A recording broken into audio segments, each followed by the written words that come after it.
नमस्कार दोस्तों, जो हम आपके लिए कंसेप्ट सीरीज चला रहे हैं, उसमें हम स्टार्ट कर दिए हैं आपके लिए पावर जनरेशन। पावर जनरेशन का पहला वीडियो शूट हो गया है, जाकर आप प्लेलिस्ट में देख सकते हैं। यह पावर जनरेशन का पार्ट 2 है, मतलब पार्ट 1 शूट हो गया, जाकर देख लीजिए। आइए हम एक बार रिवीजन भी कर देते हैं कि क्या-क्या पढ़े थे, लेकिन अच्छा से अगर डीपली जानकारी चाहिए तो पार्ट 1 में जाकर आप देख सकते हैं। देखिए, हम लोग पढ़े थे पावर प्लांट। पावर प्लांट में जो पहला टॉपिक हम पढ़ाए थे, वो वन लाइन डायग्राम बताए थे पावर प्लांट का। वन लाइन डायग्राम का मतलब यही होता था कि हम चीजों को समझ लेंगे कि क्या क्या पढ़ने वाले थे। जैसे पावर स्टेशन एक होगा, जहां से बिजली बनाई जाएगी, अल्टरनेटर की सहायता से बिजली बनाई जाएगी, तो अल्टरनेटर को मैकेनिकल एनर्जी कैसे देंगे, तो वही पावर जनरेशन में पढ़ाई जाती है। Hydro power plant, electric power plant, thermal power plant, इन्हीं सब के बारे में हम पढ़ा भी रहे हैं। तो पावर स्टेशन पर पावर प्लांट बनाई जाती है, जो कि 11 केवी बिजली जनरेट करती है।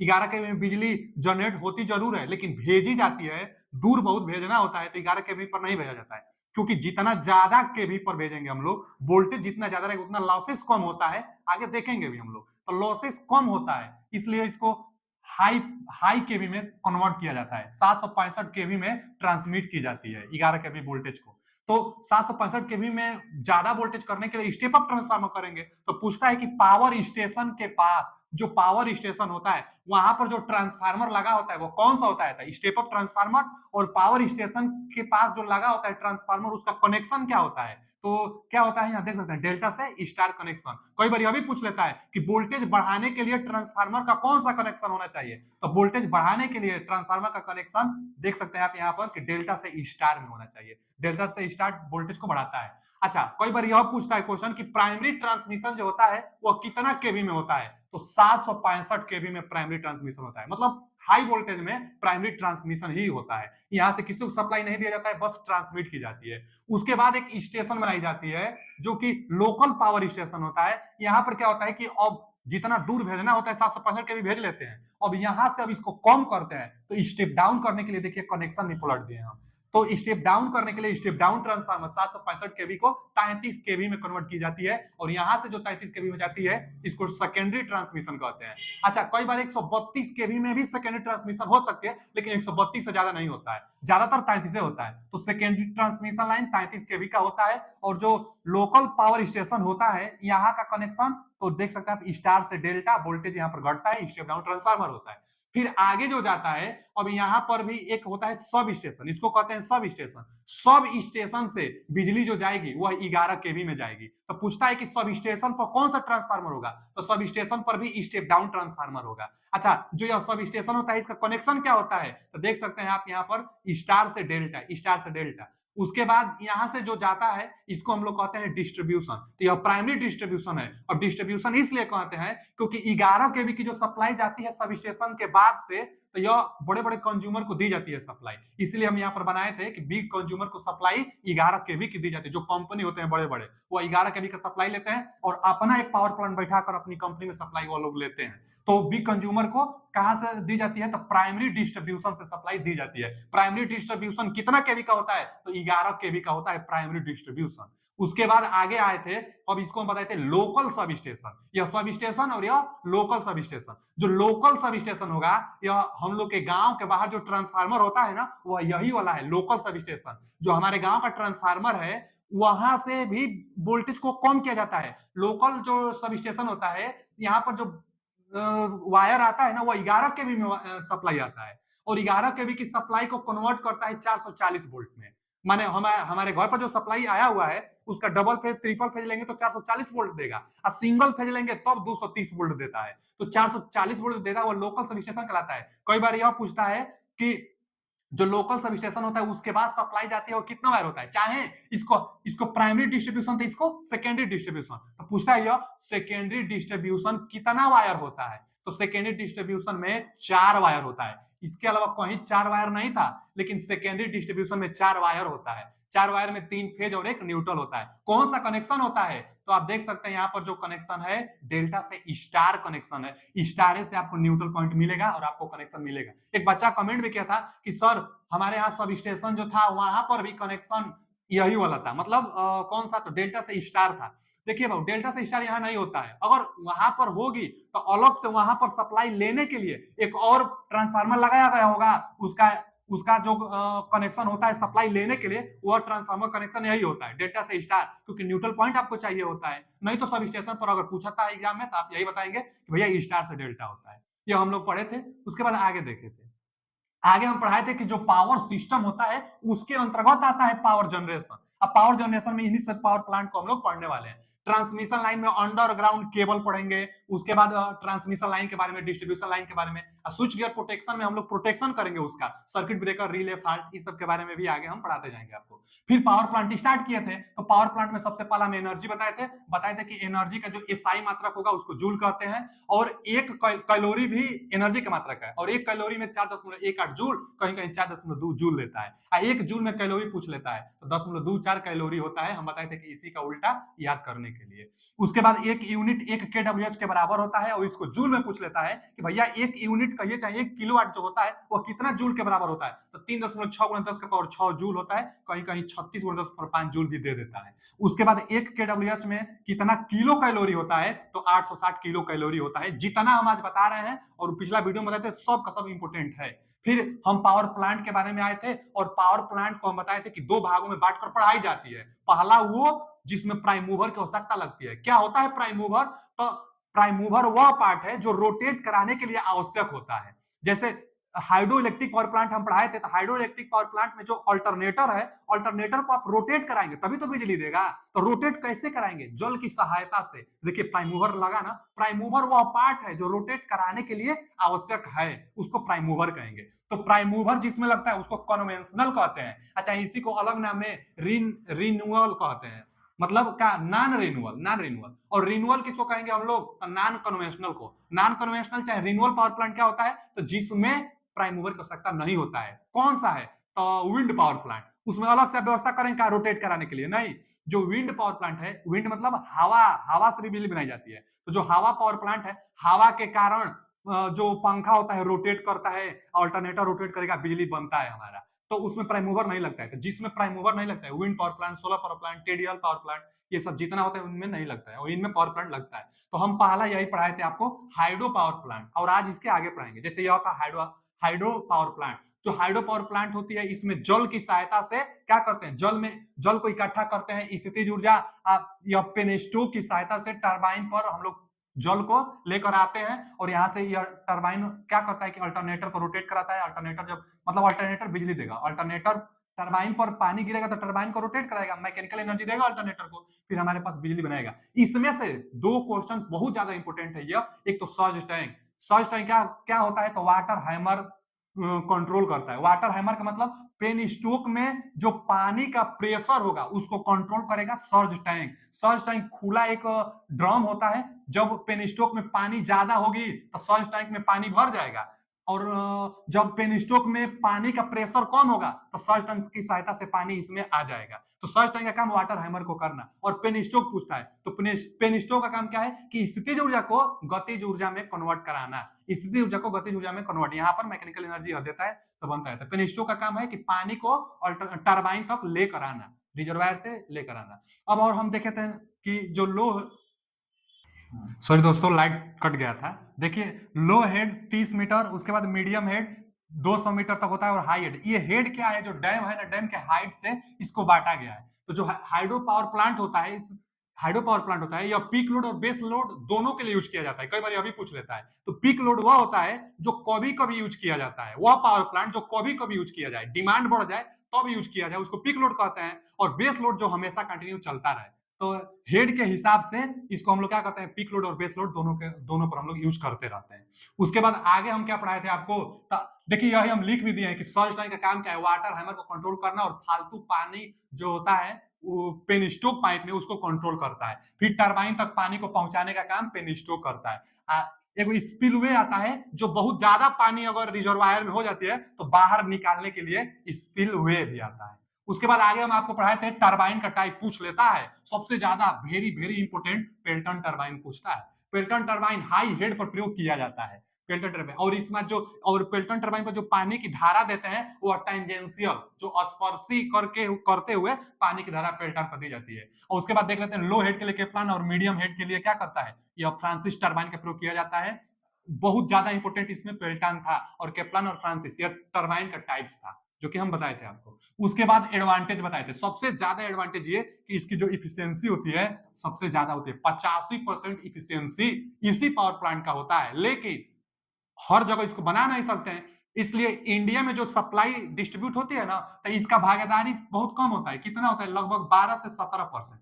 12 से 17% ही इंडिया में सप्लाई हाइड्रो पावर प्लांट से दी जाती है। सबसे ज्यादा इंडिया में जो सप्लाई दिया जाता है ना, 65% तक सप्लाई दिया जाता है थर्मल पावर प्लांट से इंडिया में। तो हाइड्रो पावर प्लांट की इफिशियंसी लेकिन सर्वाधिक होता है, इतना ज्यादा किसी का नहीं होता है, आगे भी देख भी लेंगे। और इसमें यह है कि हाइड्रो पावर प्लांट में कि जो रनिंग कास्ट होगा इसका बहुत कम लगेगा। रनिंग कास्ट मतलब जल से हम लोग टरबाइन को रोटेट कराएंगे तो कास्ट नहीं लगना है ईंधन का, तो रनिंग कास्ट इसका कम होता है। ठीक है ना? तो इसका एडवांटेज आप देख सकते हैं, एडवांटेज हम बताए थे। उसके बाद यूज तो हम बता ही दिए थे कि पीक लोड और बेस लोड दोनों पर इसका प्रयोग करते हैं। और इफिशियंसी के लिए फॉर्मूला इंपोर्टेंट है, बस ट्रिक लगवाता है। इफिशियंसी के लिए फॉर्मूला का देख लीजिए, इसका इफिशियंसी बताए थे 85% होता है। चलिए आगे, आज हम क्या पढ़ाने वाले हैं आपको? Thermal power plant. इसी को एक और नाम जानते हैं क्या? स्टीम पावर प्लांट के नाम से भी जाना जाता है। तो स्टीम चाहे थर्मल पावर प्लांट, थर्मल अथवा स्टीम पावर प्लांट जानेंगे। इसमें मेन मकसद क्या है? देखिए, यहां से यह टरबाइन है। अब तक हम लोग हाइड्रो इलेक्ट्रिक पावर प्लांट में भी जल की सहायता से टरबाइन पर जल की धारा हम लोग पेनस्टोक से गिराते थे और टरबाइन रोटेट करता था, तो अल्टरनेटर के साथ अटैच था, अल्टरनेटर रोटेट करता था, उसमें का आर्मेचर कॉइल तो बिजली हमको देता था। मैकेनिकल एनर्जी प्रोवाइड कराने के लिए हम लोग जल का इस्तेमाल करते थे। अब यहाँ पर थर्मल पावर प्लांट में स्टीम का प्रयोग करेंगे, भाप का प्रयोग करेंगे। टरबाइन पर ना स्टीम डालेंगे, भाप डालेंगे, हाई प्रेशर में भाप डालेंगे और टरबाइन रोटेट करेगा तो फिर शाफ्ट रोटेट करेगा और बिजली हमको आगे मिलेगी। तो स्टीम पावर प्लांट इसीलिए इसको भी कहा जाता है क्योंकि स्टीम इसमें बनाई जाती है। अब स्टीम कैसे बनेगा? तो हम लोग इसमें ना कोयला का दहन करेंगे थर्मल पावर प्लांट में। तो यह एक सब, इसको बनाने के लिए बहुत ज्यादा एरिया चाहिए, हमको एरिया ज्यादा लगता है। अच्छा, क्यों एरिया? क्योंकि पहले तो कोल स्टोरेज करने के लिए भी व्यवस्था की जाती है। देखिए ना यहाँ क्या लिखा है, कोल स्टोरेज, कोल हैंडलिंग प्लांट। पहले ट्रेन से, ट्रक से, चाहे जैसे भी, पहले आप कोल को लाएंगे, कोयला को लाएंगे। कौन सा कोयला लाएंगे तो यह भी जान लीजिए। देखिए, जो कोयला होता है ना बाबू, 4 प्रकार से कोयला होता है। कौन कौन? तो एक होता है ना पीट कोयला, पीट कोयला। दूसरा होता है लिग्नाइट, लिग्नाइट कोयला होता है। तीसरा होता है पीट कोयला, लिग्नाइट कोयला। तीसरा एक होता है ना बिटुमिनस, जो कि इंडिया में सबसे ज्यादा पाई जाती है। Bituminous, bituminous, bituminous. उसके बाद एक होता है एंथ्रेसाइट, उसके बाद होता है एंथ्रेसाइट, एंथ्रेसाइट।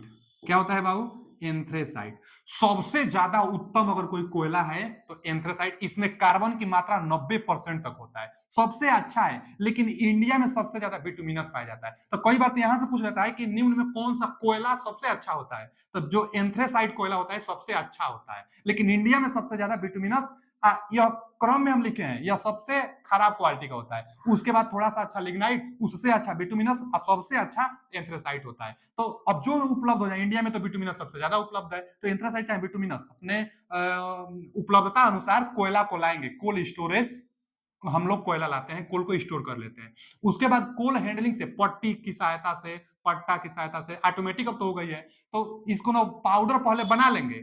जहां कोल इकट्ठा किया वहां से पाउडर बना लेंगे मशीन की सहायता से। पाउडर बनाकर और पट्टी की सहायता से बॉयलर में कोल के चूर्ण को डाला जाता है। क्यों? क्योंकि इसमें आग, जो बॉयलर होता है उसमें आग दहन करना होता है, तभी तो पानी गर्म होकर भाप देगा। तो बॉयलर में क्या होगा कि कोयला आएगा, यहां से कोल हैंडलिंग प्लांट से कोयला आएगा बॉयलर में।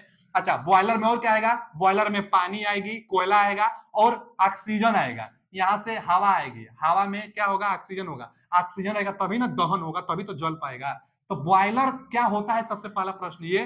तो बॉयलर एक हार्ड मटेरियल का बना हुआ ड्रम टाइप का होता है, जिसमें क्या होता है ना कि पानी गर्म किया जाता है। इसमें क्या होता है कि बहुत सारा पाइप इसी में अटैच रहता है, जिगजैग आकृति में पाइप रहता है, पाइप के अंदर पानी रहता है। इसमें दहन की जाती है कोयला को, जिससे पानी गर्म होता है। जो इसमें पानी गर्म होगी, बहुत हाई टेम्परेचर पर पानी को गर्म करेंगे, वह पानी यहां से कहां जाएगा? सुपर हीटर पर जाएगा। इतना गर्म कर देंगे ना कि भाप जाए यहाँ पे, लेकिन भाप जाएगी सुपर हीटर के पास तो फिर भी कुछ ना कुछ उस पानी में, उस भाप में नमी रहेगा, तो उस नमी को दूर करता है सुपर हीटर। काम पूछता है सुपर हीटर का, पूछता है सुपर हीटर का काम क्या है, तो बॉयलर से, सुपर हीटर का काम क्या है बाबू, तो बॉयलर से आने वाली भाप में नमी की मात्रा को दूर करता है सुपर हीटर। अच्छा, यहां से जो भाप आ रही है, जो स्टीम आ रही है, सुपर हीटर की सहायता से कहां जाता है, वाल्व पर, और वाल्व की सहायता से हाई प्रेशर में टरबाइन पर भाप जाता है। और प्रेशर इतना भाप में रहता है,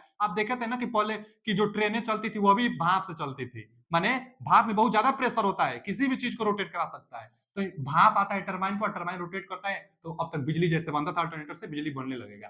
भाप आएगा टरबाइन पर, लेकिन जो भाप आएगी सुपर हीटर, उसमें जो नमी रहेगी उसको कंट्रोल करेगा। कैसे कंट्रोल करेगा सुपर हीटर, तो सुपर हीटर भैया जो कोयला दहन कर रहा है उसमें से जो फ्यूल निकलेगी, इसमें से धुआं जो निकलेगा वो बाहर जाएगा ना, तो उसको बाहर जाने के लिए फ्यूल गैसेस, फ्यूल जो गैसेस है, ईंधन जो दहन होगी, यहाँ से जो गैसेस है वो किसके रास्ते से जा रही है, सुपर हीटर के संपर्क में होते हुए जा रही है। तो सुपर हीटर के पास यह जो फ्यूल गैसेस है यह गर्म ना होगा, दहन हो रहा है तो जो गैस निकल रही है वो गर्म होगा, तो वही गर्म गैस सुपर हीटर की सहायता से जाता है, सुपर हीटर के एकदम पास से जाता है कि यहाँ से जो भाप जा रही है उसको गर्म करके नमी की जो मात्रा है उसको दूर कर दे। अच्छा, यहाँ से जो कोयला दहन होता है वो कहा जाता है, तो कोयला दहन जाता है तो कुछ तो भाप बन जाता है और वो चिमनी की सहायता से बाहर निकल जाता है, लेकिन कुछ जो मटेरियल नीचे राख बचता है ना, उसको देखिए ASH, आस हैंडलिंग प्लांट कहते हैं। मतलब कोयला जलता है, उसके बाद जो राख बनता है उसी को इकट्ठा, ऐस मतलब क्या होता है, राख, तो आस handling plant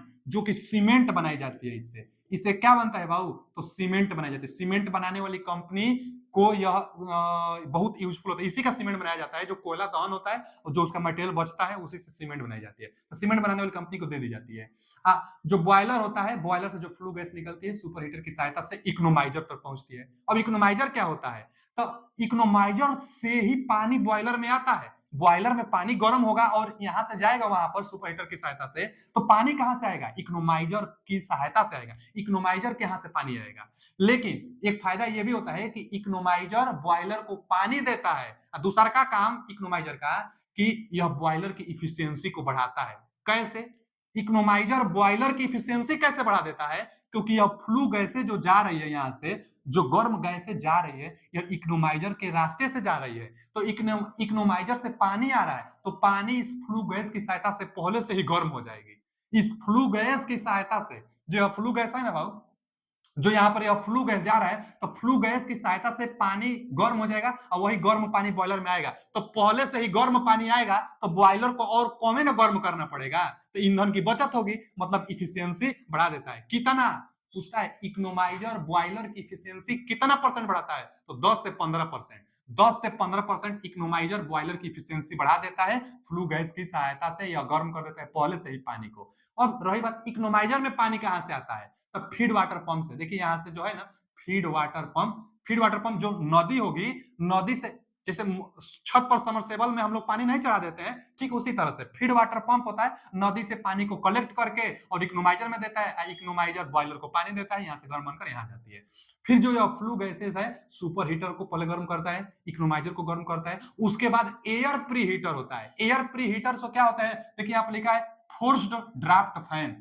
forced draft fan क्या करता है, यहीं से हम लोग ना इसको हवा, यहां से हवा बनाते हैं, इसको हम लोग प्रेस करते हैं तो हवा देता है, और एयर प्री हीटर से हवा बॉयलर में आएगी, ऑक्सीजन बॉयलर में आएगा। अच्छा, बॉयलर में हवा ऑक्सीजन आएगा तभी तो दहन होगा, तो हम यह भी चाहते हैं कि जो हवा इसके अंदर जाएगा तो इसमें भी नमी न रहे। अब नमी न रहे तो इसको दूर कैसे करेंगे, तो वही फ्लू गैसेस है।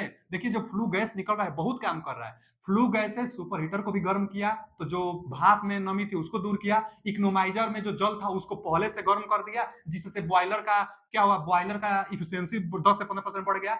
यही flue gases air pre heater से जो एयर जा रही है उसको भी गर्म करके एयर में जो नमी होगी उस नमी को दूर कर देगा, फ्लू गैसेस नमी को दूर कर देगा और ताजी और शुष्क हवा बॉयलर में पहुंचेगी। तो शुष्क हवा बॉयलर में एयर प्री हीटर की सहायता से पहुंचता है। एयर प्री हीटर में नमी दूर करता है वायु का कौन, तो फ्लू गैसेस दूर कर देता है। उसके बाद फ्लू गैसेस आगे चलकर चिमनी से निकल जाती है। लेकिन जो चिमनी होता है यहाँ पर पहले भी ना, एक देखिए यहाँ पर बना हुआ है ना, यहाँ पर एक डिवाइस लगा रहता है, इसको हम लोग क्या कहते हैं, इलेक्ट्रोस्टैटिक प्रिसिपिटेटर, इलेक्ट्रोस्टैटिक प्रिसिपिटेटर। क्यों लगा रहता है इलेक्ट्रोस्टैटिक प्रिसिपिटेटर, क्यों लगा रहता है? क्योंकि इलेक्ट्रोस्टैटिक प्रिसिपिटेटर लगने से जो जो फ्यूल है, अब फ्यूल में जो छोटे छोटे कण होंगे उसको यह अटैच कर लेता है, पकड़ लेता है, छान लेता है। गंदगी जो होगी फ्यूल में उसको छान लेगा। उसके बाद चिमनी से जो धुआं निकलेगा वह शुद्ध धुआं कहा जा सकता है। शुद्ध धुआं का मतलब कि पर्यावरण को नुकसान नहीं पहुंचाएगा। पर्यावरण को नुकसान नहीं पहुंचाएगा क्यों? क्योंकि इलेक्ट्रोस्टैटिक प्रिसिपिटेटर पार्टिकल्स को कलेक्ट कर लेता है, धन आयन ऋण आयन से मिलकर बनाई जाती है, जो कि कण को अटैच कर लेता है। यही था इसका मेन प्रोसेस। हाँ, और यहाँ से जो भाप जा रही है ना बाबू, टरबाइन पर प्रेशर से यहाँ पर भाप जो गिर रही है, तो उसके बाद भाप कहाँ जा रहा है? तो यहाँ से देखिए, यहाँ से आ रहा है कंडेंसर के पास। अब कंडेंसर क्या करता है? कंडेंसर संघनित्र, मतलब जो स्टीम आ रही है ना, उस स्टीम को जल में बदल देता है, ठंडा इतना कर देता है। इसका टेम्परेचर बहुत कम होता है कंडेंसर का। कंडेंसर का टेम्परेचर इतना कम होता है कि जो भाप टरबाइन पर हम लोग गिरा रहे हैं और वही भाप को कंडेंसर में भेज रहे हैं, यहाँ से टरबाइन की सहायता से कंडेंसर में भाप आ रहा है, तो टेम्परेचर कम होने के कारण इसको जल में बदल दे रहा है। यही जल फिर फीड वाटर पंप और कमी होगी तो यहाँ से लेकर और आगे भेज देगा बॉयलर के पास इकोनोमाइजर की सहायता से। ठीक है जी। तो कंडेंसर का काम, जो एग्जॉस्ट स्टीम है उसको जल में बदलना कंडेंसर का काम होता है। तो यहाँ से देख लीजिएगा, इकोनोमाइजर बॉयलर की एफिशिएंसी को बढ़ाता है और सुपर हीटर जो भाप होगी उसमें नमी की मात्रा को दूर करता है। इंपोर्टेंट क्वेश्चन था, हम लिखवा कुछ नहीं रहे हैं, आप खुद से नोट बनाइए और इसको लिख लीजिएगा। और कई बार क्वेश्चन ऐसे पूछ लेता है कि 4 पॉइंट दे देगा, सुपर हीटर, इकोनोमाइजर, बॉयलर और पेन स्टोक में कौन सा स्टीम पावर प्लांट का पार्ट नहीं है? तो पेनिस्टोक हाइड्रो पावर प्लांट का था। तो नाम देता है, नाम जानते रहिएगा, super heater, economiser, air preheater, electrostatic precipitator, boiler, coal handling किसमें होती है, कंडेंसर किसमें होता है, ये सब का सब स्टीम पावर प्लांट चाहे थर्मल पावर प्लांट में होता है। तो नाम आप जानते रहिएगा, नाम से वह विकल्प बनाता है कि कौन किसका पार्ट होता है। आगे हम बता दिए थे कि इसका एफिशिएंसी, अच्छा, हाइड्रो पावर प्लांट का एफिशिएंसी सबसे ज्यादा, इसका एफिशिएंसी कितना होगा? ये थर्मल पावर प्लांट है ना, तो 25% देता है, बहुत कम होता है। लेकिन इंडिया में बाबू, इंडिया में इसी का सबसे ज्यादा योगदान है। कितना? 65% सप्लाई की पूर्ति यही करता है, 65% सप्लाई। इसीलिए तो कई बार होता है कि कोयला खत्म बा, बिजली कम आई, और चाहे बिजली में कटौती कल जाता, काहे? काहे कि कोयला समाप्त बा। मतलब यही होता है कि 65% सप्लाई देता है। जो थर्मल पावर प्लांट है इंडिया में 65% सप्लाई लगता है, लेकिन हाँ, इसका इफिशियंसी कम होता है। कितना इफिशियंसी थर्मल पावर प्लांट का? तो 25% इफिशियंसी होता है। हाइड्रोइलेक्ट्रिक पावर प्लांट का 85% होता है। अच्छा जी, इफिशियंसी के लिए फॉर्मूला वेरी वेरी इंपोर्टेंट, इससे न्यूमेरिकल पूछता है।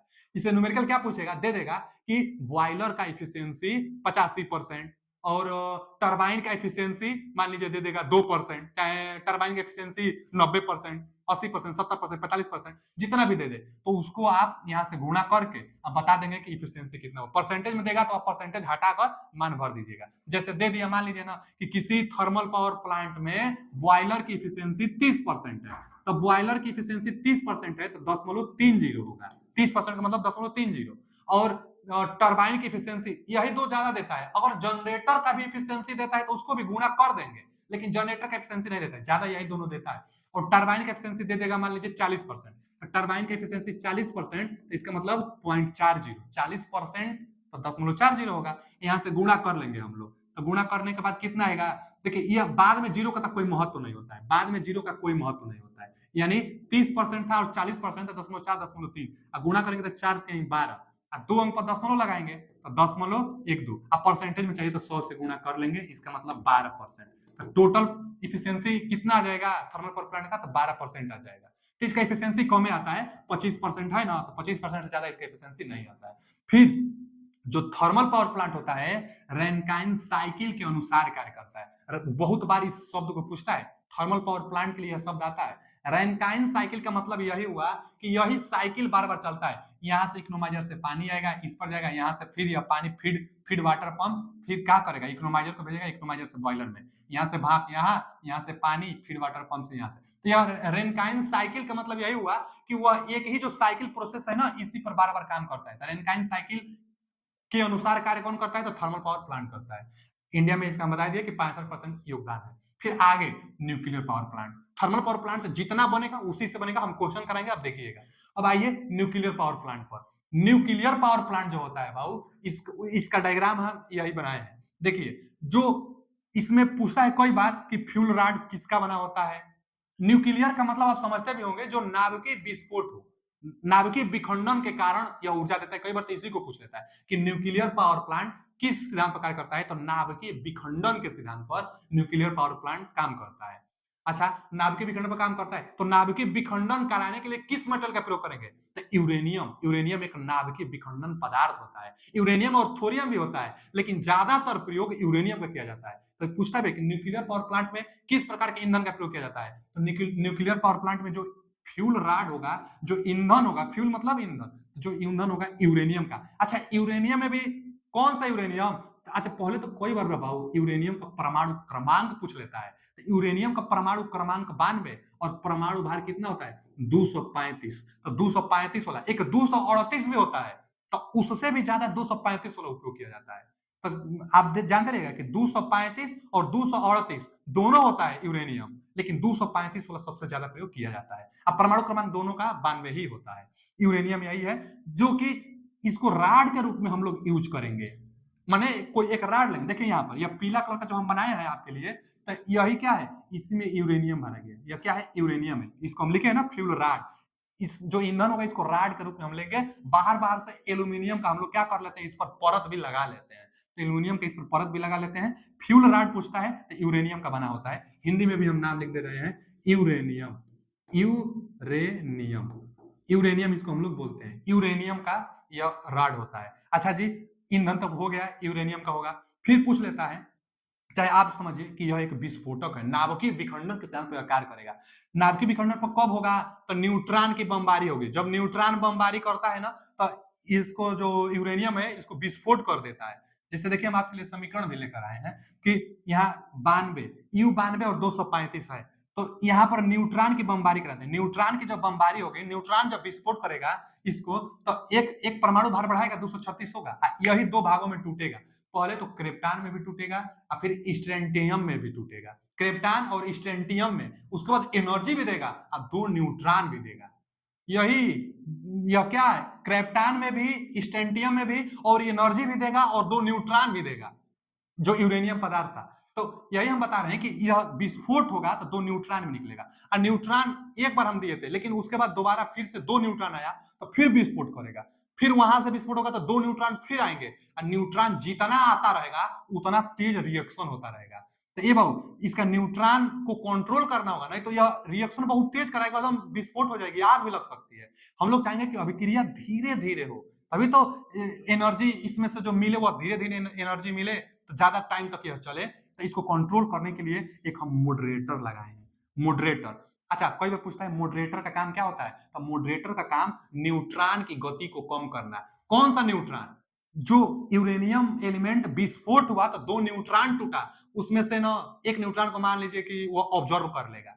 ऑब्जर्व का मतलब उसको समाप्त कर देगा। तो मॉडरेटर न्यूट्रॉन की गति को कम करता है। किसका बना होता है, कई बार यह पूछ लेता है। तो जो मॉडरेटर होता है ग्रेफाइट, ग्रेफाइट, चलिए हिंदी में देते हैं ग्रेफाइट, ग्रे ग्रेफाइट अथवा भारी जल, ग्रेफाइट अथवा D2O, D2O को कहते हैं भारी जल। ग्रेफाइट अथवा भारी जल का मॉडरेटर बनता है। मॉडरेटर का काम है कि जो यूरेनियम विस्फोट होने के बाद न्यूट्रॉन बनेगी तो न्यूट्रॉन की गति को कम कर लेगा, क्योंकि इस पर टक्कर खाएगा न्यूट्रॉन तभी विस्फोट होगा। तो बहुत तेज आएगा, लेकिन मॉडरेटर होने से धीरे से टक्कर करेगा, तो आसानी से अभिक्रिया होगी। तो न्यूट्रॉन की गति को कम करने के लिए मॉडरेटर लगता है। अच्छा, मॉडरेटर हो गया। एक यहां पर लगता है जिसको हम लोग कंट्रोल रॉड कहते हैं, ये हरा वाला पार्ट कंट्रोल रॉड। अच्छा, कंट्रोल रॉड क्यों, कंट्रोल रॉड क्यों, क्योंकि जो पूरा अभिक्रिया हो रही है, वो पूरा अभिक्रिया को भी धीरे धीरे होनी चाहिए, नहीं तो तुरंत यूरेनियम मटेरियल तुरंत विस्फोट हो जाएगा। 1 केजी यूरेनियम मतलब 4500 टन जितना कोयला जलेगा, 1 केजी यूरेनियम भी उतना एनर्जी दे देता है। माने 4500 4500 टन की बजाय 1 केजी केवल यूरेनियम लीजिए, उतना ही एनर्जी देगा।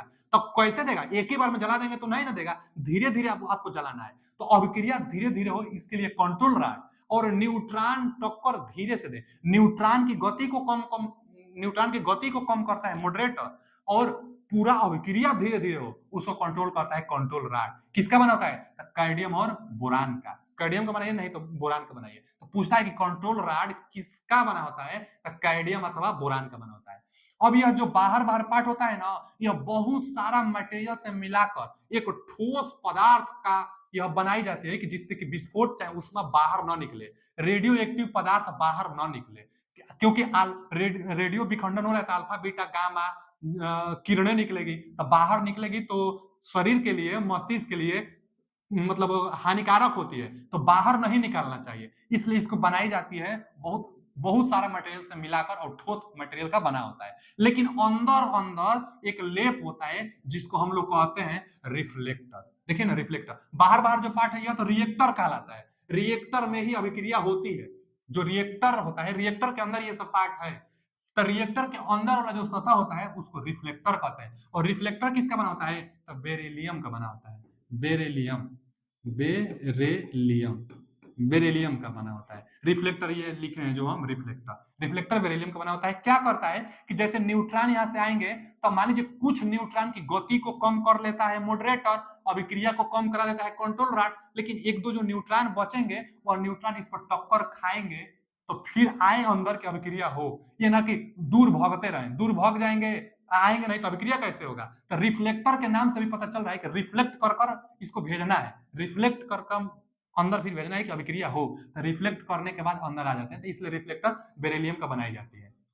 अच्छा, इसमें क्या क्या पार्ट होता है हम ये बता दिए। अब यूरेनियम पदार्थ जब न्यूट्रॉन की बमबारी से विस्फोट होगी, न्यूट्रॉन की गति को कंट्रोल करेगी, तो इसमें से जो ऊर्जा निकलेगी वह ऊर्जा को हार्ड मेटल जो कि सोडियम का बना होता है, हार्ड मेटल की सहायता से पानी में भेजी जाती है, एनर्जी निकलेगी ना।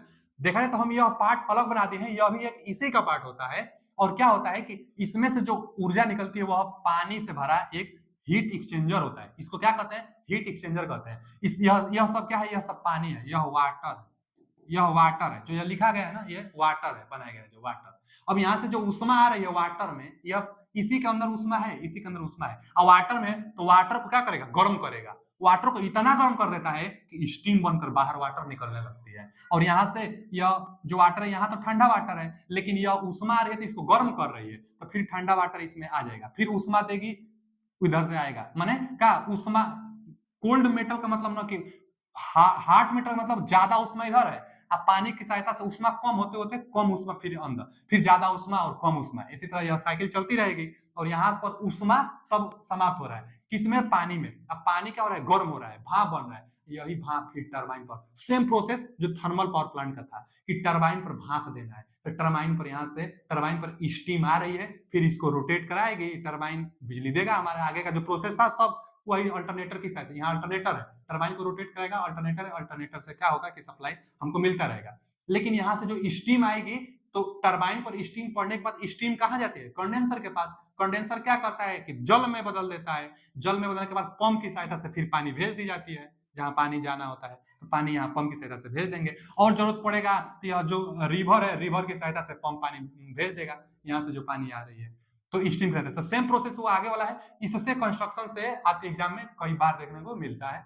जो कि क्वेश्चन बनता है, नाम भी पूछ लेता है और किसका बना होता है यह पूछ लेता है। चलिए, जो इसका इंपोर्टेंट फीचर है कि संसार में भविष्य की डिमांड को पूरा करने का यह सबसे अच्छा पावर प्लांट है। मतलब मान लीजिए कि पानी की मात्रा हर जगह उपलब्ध नहीं है, कहीं पानी ज्यादा होता है, कहीं पानी कम होता है, कभी बरसात ज्यादा हुआ, कभी बरसात हुआ ही नहीं, तो पानी ही मान लीजिए समाप्त हो जाए, तो उसके आधार पर यह सबसे अच्छा उसको फुलफिल करेगा कि संसार में भविष्य की डिमांड को पूरा करने का यह सबसे अच्छा पावर प्लांट है। कौन, तो न्यूक्लियर पावर प्लांट, क्योंकि 1 kg में बहुत ज्यादा दिन तक एनर्जी दी जा सकती है, सप्लाई बनाई जा सकती है। कितना, तो लिखा गया है कि न्यूक्लियर जो रिएक्टर होता है, पहले तो सिलेंड्रिकल शेप का रिएक्टर होता है, और 1 kg यूरेनियम 2.5 × 10⁻11 यूनिट, KWH उष्मा का मात्रा है ना, इसी को यूनिट कहते थे हम लोग। तो 2.5 × 10 का पावर 11 यूनिट सप्लाई दे सकता है 1 किग्रा अगर यूरेनियम मटेरियल है, तो सोच लीजिए कितना यूनिट की सप्लाई दे रहा है। अच्छा, रिएक्टर तो सिलेंड्रिकल शेप का होगा, और यह सबसे सस्ता non hydro electric power plant है। माने हाइड्रो इलेक्ट्रिक पावर प्लांट को हटा दिया जाए तो यह सस्ता पड़ता है, इसलिए लिखा है कि non hydro electric power plant को हटा दीजिए, non hydro electric power plant में यही न्यूक्लियर पावर प्लांट सस्ता होता है, किसकी अपेक्षा, थर्मल पावर प्लांट की अपेक्षा। इसको बनाने में कास्ट ज्यादा लगता है, क्योंकि ये रिएक्टर बनाने में इतना प्रोसेस करना पड़ रहा है, सब कंट्रोल रॉड मॉडरेटर, तो ये रिएक्टर इतना अच्छा बनाना होता है कि बाहर अल्फा बीटा गामा ये सब किरणें न निकल पाए, विस्फोट हो तो यह विस्फोट न कर पाए, जब अभिक्रिया हो तो विस्फोट न कर पाए, तो कास्ट इसी को बनाने में ज्यादा लग जाता है। तो यह भी क्वेश्चन आ जाता है कि किस पावर प्लांट को बनाने में खर्चा सबसे ज्यादा आता है, तो खर्चा सबसे ज्यादा न्यूक्लियर पावर प्लांट को बनाने में आता है, और इसके बाद हाइड्रो इलेक्ट्रिक पावर प्लांट को, क्योंकि हाइड्रो इलेक्ट्रिक पावर प्लांट में डैम का खर्चा ज्यादा आता है, तो डैम बनाने में खर्चा ज्यादा लगता था, लेकिन सबसे ज्यादा खर्चा न्यूक्लियर पावर प्लांट को बनाने में। और इसका एफिशिएंसी कितना होता है, तो थर्मल से थोड़ा अच्छा होता है, इसका 35% के आसपास होता है, थर्मल का 25% इफिशियंसी और न्यूक्लियर पावर प्लांट का इफिशियंसी 35% के आसपास। देखिए यहाँ पहले तो यूरेनियम न्यूट्रॉन की बमबारी करेंगे यहाँ पर, तो क्रिप्टॉन स्टैंडियम एनर्जी और 2 न्यूट्रॉन देगा, तो न्यूट्रॉन को कम करेगा, ऑब्जर्व करेगा, कंट्रोल करने के लिए मॉडरेटर लगाए थे। उसके बाद न्यूक्लियर फ्यूजन नाभिकीय विखंडन के सिद्धांत पर काम करता है, आप जानते रहिएगा, जो न्यूक्लियर पावर प्लांट है नाभिकीय विखंडन के सिद्धांत पर कार्य करता है। जी ठीक है, आगे यहाँ से एक बार फिर से लिख लीजिए, जो फ्यूल होता है किसका बना होता है, यूरेनियम पदार्थ का, यूरेनियम, यूरेनियम पदार्थ, यूरेनियम का परमाणु भार और क्रमांक पूछता रहता है, तो परमाणु 92 ये होता है, आप जानते रहेगा कितना होता है 92, यूरेनियम का परमाणु क्रमांक 92 और परमाणु भार 235, यही यूज किया जाता है, तो 235। जी ठीक है यूरेनियम। उसके बाद मॉडरेटर, मॉडरेटर था एक कंट्रोल, तो कंट्रोल रॉड किसका बना था, कैडियम का, कैडियम, कैडियम अथवा बोरान, कैडियम अथवा बोरान का बना था। कंट्रोल रॉड यही पूरा अभिक्रिया को कंट्रोल करता था। अब मॉडरेटर न्यूट्रॉन की गति को कम करता था, पूछता है क्वेश्चन, न्यूट्रॉन की गति को कम करता है मॉडरेटर, यह भारी जल का बनता है अथवा ग्रेफाइट का बनता है, भारी जल अथवा ग्रेफाइट, भारी जल अथवा ग्रेफाइट का मॉडरेटर बनता है। पूछता है कूलेंट, कूलेंट का भी इस्तेमाल किया जाता है ठंडा करने के लिए, तो कूलेंट में ना जल का भी प्रयोग दे देता है, भारी जल का भी प्रयोग कर देता है, नाइट्रोजन का भी, हीलियम का भी कूलेंट के रूप में ठंडा करने के लिए प्रयोग कर लिया जाता है। और रिफ्लेक्टर हम बता देते हैं बेरिलियम का, बीई बेरिलियम, तो बेरिलियम, बेरिलियम का रिफ्लेक्टर प्रयोग किया जाता है, तो बेरिलियम का। रिएक्टर शील्ड क्या होता है, जो सबसे बाहर था ना रिएक्टर, वही रिएक्टर है, अल्फा बीटा गामा रे को रोकता है बाहर निकलने से, तो यह रिएक्टर होता है। यहां से भी क्वेश्चन बन जाता है। अगला टॉपिक है टाइप्स ऑफ रिएक्टर, जो बाहर से रिएक्टर था उसका टाइप्स भी होता है, तो एक जान लीजिए बॉइलिंग वाटर रिएक्टर होता है, एक प्रेशराइज्ड वाटर रिएक्टर होता है, जो वाटर रिएक्टर होता है उसका यह टाइप है, नाम जानते रहिए। उसके बाद गैस कूल्ड रिएक्टर, अब गैस कूल्ड रिएक्टर में गैस का इस्तेमाल करेंगे कूलिंग के रूप में, और प्रेशराइज्ड वाटर रिएक्टर में जो वाटर होगा वह प्रेशराइज्ड वाटर होगा। उसके बाद बॉइलिंग वाटर रिएक्टर में जो वाटर होगा वह बॉइलिंग होगा, जो फिगर में बताए थे वह बॉइलिंग वाटर रिएक्टर का हम बताए थे। तो यही है रिएक्टर का टाइप। अच्छा जी, आगे अगर देखा जाए हम 3 पढ़ाए हैं, यही तीनों से क्वेश्चन ज्यादा बनता है पावर प्लांट में। क्या क्या हम बताए हैं, एक हाइड्रो पावर प्लांट बताए हैं, हाइड्रो पावर प्लांट, एक बताए थे अभी आपको थर्मल पावर प्लांट जिसको स्टीम, इसी को हम लोग क्या बोले थे स्टीम पावर प्लांट, और उसके बाद एक बताए थे न्यूक्लियर, न्यूक्लियर पावर प्लांट हम अभी आपको बताए थे। इन्हीं तीनों से सबसे ज्यादा पूछता है। सबसे पहला तो ये जानिए ना थर्मल और हाइड्रो में कि इसमें सेलिएंट पूल टाइप, सेलिएंट पोल टाइप रोटर का इस्तेमाल किया जाता है, हम बताए थे, पूछता है कई बार। तो हाइड्रो इलेक्ट्रिक पावर प्लांट में जो अल्टरनेटर होगा, alternator, A L T, alter, alternator, alternator ना, alter, A L T E R N A T O R आर, जो अल्टरनेटर होगा बाबू यह कैसा होगा, तो देखिए इसमें सेलिएंट टाइप होगा हाइड्रो इलेक्ट्रिक पावर प्लांट में, क्योंकि सेलिएंट में पोल ज्यादा स्पीड कम होता है, हाइड्रो पावर प्लांट में सेलिएंट टाइप का अल्टरनेटर प्रयोग किया जाता है, और इसमें सिलेंड्रिकल, सिलेंड्रिकल, सिलेंड्रिकल टाइप, क्योंकि इसमें पोलों की संख्या कम होती है, स्पीड ज्यादा होता है। अच्छा जी, उसके बाद और अगर आप जानेंगे तो ये जानिए हाइड्रो इफिशियंसी पर जानिए, ईटा, इफिशियंसी को कैसे डिनोट कर रहे थे हम, ईटा से। तो इसका इफिशियंसी हाइड्रो पावर प्लांट का इफिशियंसी कितना होता है, तो हाइड्रो पावर प्लांट का इफिशियंसी 85% हम बताए थे, और थर्मल पावर प्लांट का इफिशियंसी हम कितना बताए थे आपको, थर्मल का कम बताए थे हम, कि थर्मल का भैया 25% इफिशियंसी होता है, भले इंडिया में इसी का प्रयोग ज्यादा किया गया है।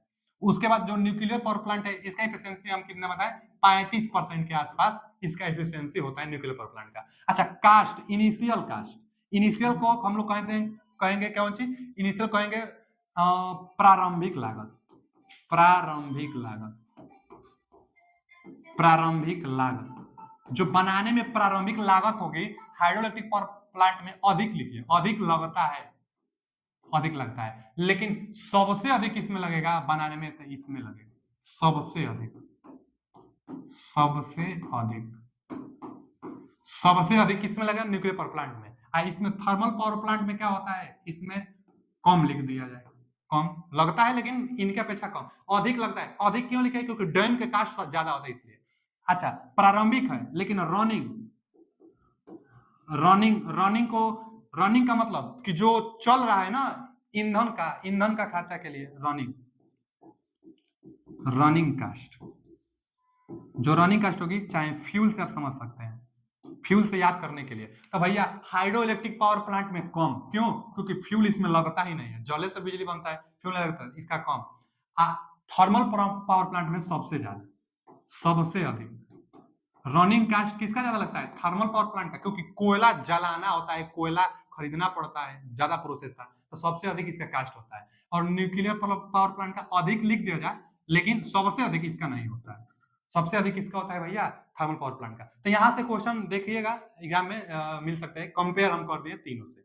चलिए आगे, आगे अब MHD, इसको क्या कहते हैं, Meta hydrodynamic plant, Meta hydrodynamic plant, यह किस में आता है, तो यह नॉन कन्वेंशनल में आता है। नॉन कन्वेंशनल मतलब इसमें प्राइम मूवर की आवश्यकता नहीं होती है, तो यह एक नॉन कन्वेंशनल जो होता है, इसमें सबसे ज्यादा इंपॉर्टेंट है इसका फुल फॉर्म, तो Meta hydrodynamic plant, Meta hydrodynamic plant इसका फुल फॉर्म होता है। यह क्या करता है कि यह हार्ड कंडक्टिंग गैस जो होती है ना, जो गैस है, चाहे स्टीम ले लीजिए, स्टीम चाहे कोई भी गैस है जो बहुत ज्यादा गर्म है, तो उसी उसी हार्ड कंडक्टिंग गैसेस को इलेक्ट्रिकल एनर्जी में कन्वर्ट कर देता है। यही क्वेश्चन दो पूछा हुआ है, इसका एक फुल फॉर्म पूछा हुआ है अब तक, और दूसरा क्वेश्चन पूछा हुआ है कि एमएचडी प्लांट में किस प्रकार की ऊर्जा किसमें कन्वर्ट होती है, तो इसमें जो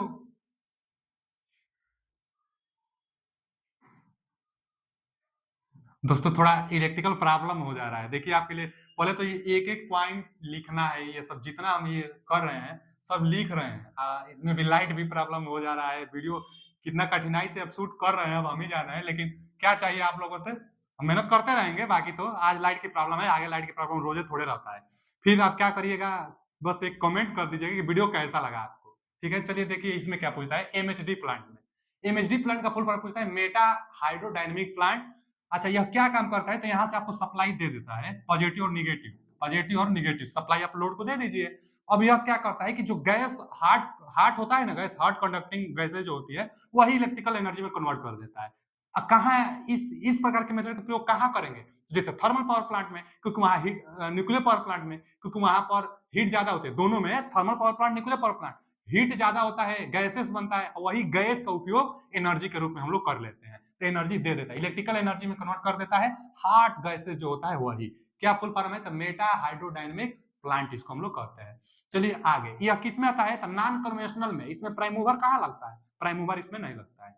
फिर आगे solar power plant, solar power plant जो हमारे छतों पर होता है, इसमें भी प्राइम मूवर नहीं लगता है, सूर्य ऊर्जा को जो हीट होता है उसको तुरंत किसमें कर देता है, इलेक्ट्रिकल एनर्जी में convert, light energy electrical energy में, चाहे हीट एनर्जी इलेक्ट्रिकल एनर्जी में कन्वर्ट कर देता है, कौन भैया, तो सोलर पावर प्लांट होता है। इसमें क्या होता है कि इसमें वो नॉन कन्वेंशनल मतलब कि प्राइम मूवर की आवश्यकता इसमें नहीं होती है, और ये सब जितना होता है ना नॉन कन्वेंशनल, इन सब में क्लीन होता है, साफ होता है, साफ सुथरा स्थान होता है, और ये सब क्या करते हैं कि प्रदूषण नहीं करते हैं, इसलिए सब अच्छा होता है। बाकी जो थर्मल पावर प्लांट देखते थे चिमनी से धुआं निकलता था, तो क्या होता है कि वो प्रदूषण करता है। न्यूक्लियर पावर प्लांट जो होता है उसका भी एक लाभ यह भी है कि वह भी साफ सुथरा होता है, और क्या करता है कि प्रदूषण उतना नहीं वो करता है न्यूक्लियर पावर प्लांट।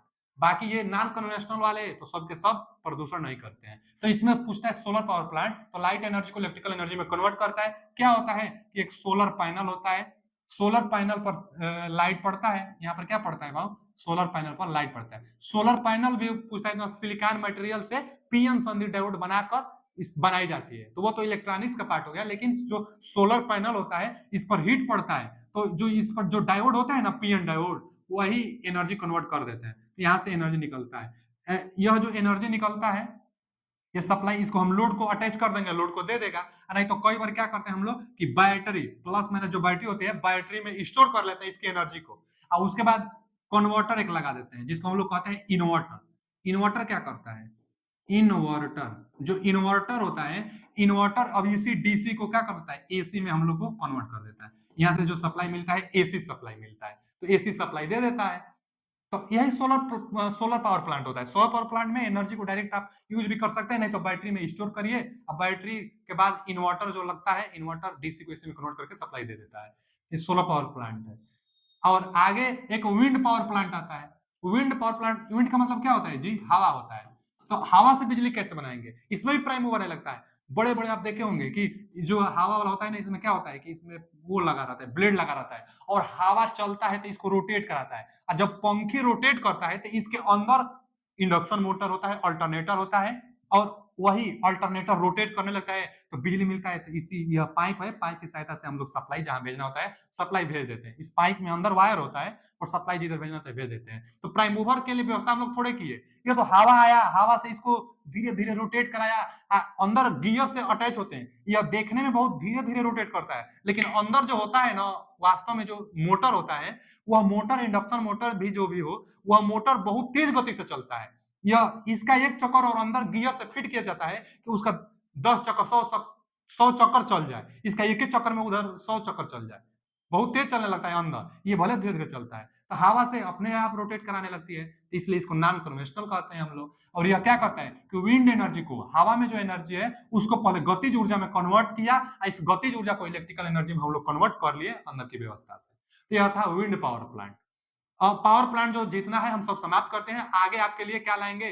तो आगे load factor, maximum demand, average load, जितना सब इंपोर्टेंट फार्मूला होता है वो सब फार्मूला ला देंगे, और उसके बाद ट्रांसमिशन एंड डिस्ट्रीब्यूशन हम लोग चालू करेंगे। वीडियो कैसा लगा कमेंट का इंतजार है। थैंक यू, धन्यवाद।